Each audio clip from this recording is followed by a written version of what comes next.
Have we had Trojan horses and Maginot Lines in the recent history of Adventism?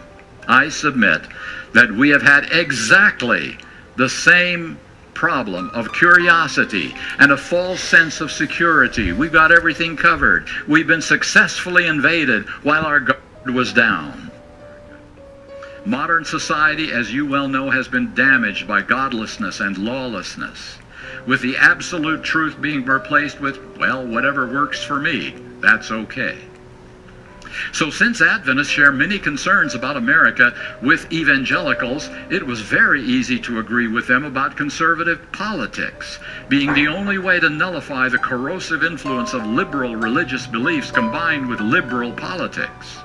Once again, our defenses against liberalism outside our walls allowed us to ignore the dangerous Trojan horse of conservative religion and politics together, invading our minds and our churches.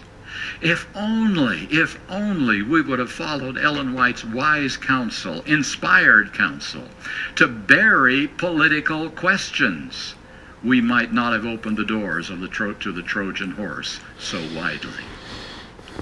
Suddenly a new issue took center stage in the religious evangelical alliance with politics. It was called abortion. But in 1979, opposition to abortion became a rallying cry for evangelicals due to the influence of a Catholic activist who coined the term moral majority. And he saw the effectiveness of the abortion issue in defeating some very prominent liberal politicians in 1978.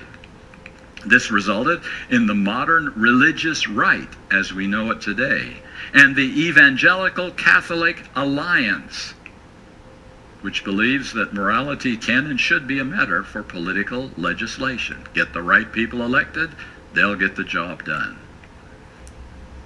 Now make no mistake, the use of civil power by apostate Christianity is making coercion a substitute for conversion and will lead directly to the formation of the image to the beast. It would be well for us to remind ourselves that religious liberty means two different things for Adventists and for evangelicals. Adventists want to allow freedom of conscience for all, especially minority religious beliefs. We advocate freedom for Catholics, for Protestants, for Buddhists, for Muslims, even atheists. But evangelicals and conservative Catholics advocate liberty for their version of Christianity. The disturbing reality is that the same people who stand the strongest against abortion and who stand for moral values are the same people who want to unite with conservative Catholics to restore a Christian dominionism, that's the term, Christian dominionism, that will trample on freedom of religion for minorities. Evangelical theology has been hidden inside evangelical politics and is the greatest danger our church has faced from outside Adventism. And I say how tragic it is that evangelical theology has penetrated so deeply into Adventist theology that we are actually promoting it at the highest scholarly levels, and we are marginalizing the beliefs of those who believe in genuine Adventism. We're calling them fanatics and fringe groups. Well, this is the Trojan horse that is fascinating Adventism right now. And we allow it in our midst at the peril of our reason for existence. We have formed our Maginot Line against attacks by the enemy, and Satan has bypassed those carefully formed defenses by appearing to be our friend and our ally. And we don't seem to realize that the evangelical message and evangelical politics are broken cisterns. They are the false prophet of Revelation, Babylon, with their hands stretching across the gulf to form the image to the beast. And I ask, can we really trust and ally with a movement because it supports a few strands of truth? The army outside the walls is hiding inside the horse while we sleep on. And so, with this very brief presentation that I wanted to make tonight, about this extremely dangerous thing that is happening in Adventism. We desperately need to return to our Adventist pioneers who refused to get involved in party politics.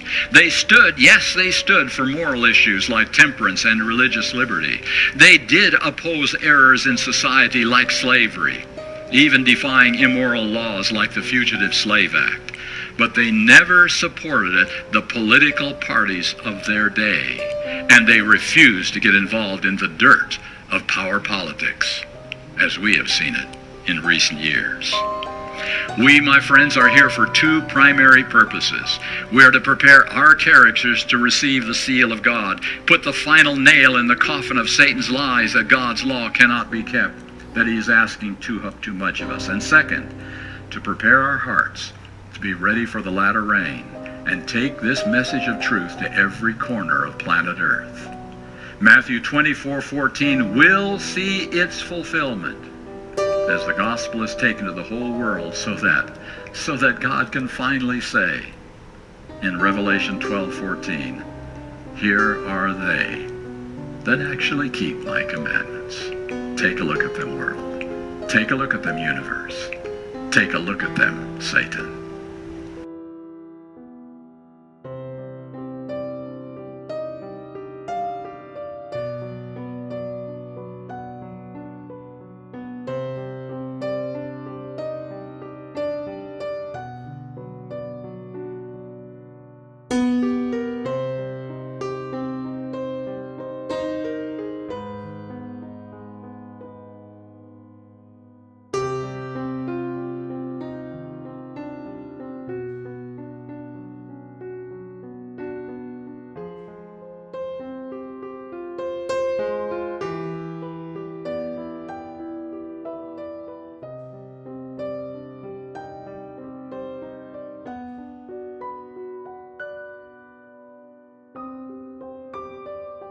We, my friends, are here for two primary purposes.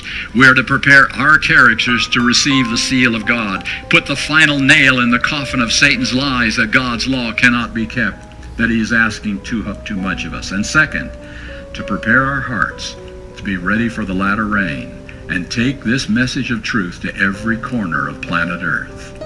Matthew 24:14 will see its fulfillment as the gospel is taken to the whole world, so that God can finally say in Revelation 12:14, here are they that actually keep my commandments.